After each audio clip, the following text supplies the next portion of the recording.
So welcome everybody to another review as read. Today we'll talk about the 5th book in the Deathgate cycle, The Hand of Chaos.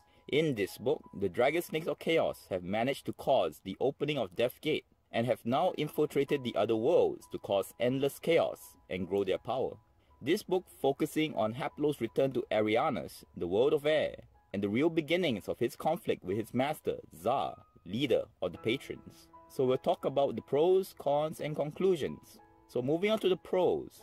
The first is, if you read the first book, it is interesting to see the changes in the world of Arianus, and especially in the character of the dwarf, Limbeck.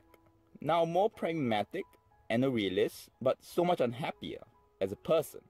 Also, the politics between the races is quite well done, with different factions within even a single faction, like the Elves' Tribus Empire, adding some spice than the standard expected political tropes.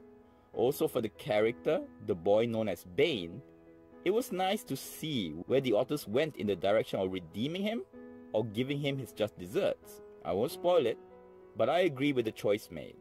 The best thing about the book though is the detailed introduction of the Brotherhood of the Hand, which is the Assassin's Guild on that world, and their history, and also that of the Kixie Winsy machine in the story and appendix. Moving on to the cons, the thing that rolls the eyes is the inconsistencies and miracle moments. First, early on you find out Hugh the Hand is alive, but now people see death in him, which again is okay, but if that is so, why do they not see death in Bane, who was also resuscitated before too? Or why does Bane not have the repercussions that Hugh has, the nightmares, so on? Also, this and the last books focus so much on how bad the fear given off by the dragon snakes are. But in this book, people can get over it so much easier. And for creatures more powerful than even the patrons and Sartan, suddenly they can be hurt by a dwarf's axe in the book, because the dwarf suddenly found courage. It all seems so convenient. The book also lacks the best part of the last few books, which is the world building, as no longer are we exploring new worlds and cultures like in the past books. So we have to rely on the story, which is lackluster, due to the above reasons, and characters that are cliche and exist more to move the story along.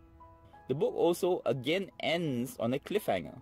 And if I had to give advice you to enjoy this book, it would be better if you read the past books to give you context. In conclusion, I have to give this book a pass, as it felt like a chore to finish. It was not a horrible book like Book 2 Elven Star, but it was something I did not look forward to finishing either.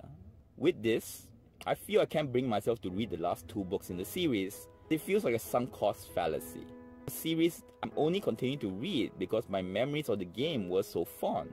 So in my opinion on the series as a whole, just watch a playthrough or play the PC game Deathgate and enjoy that.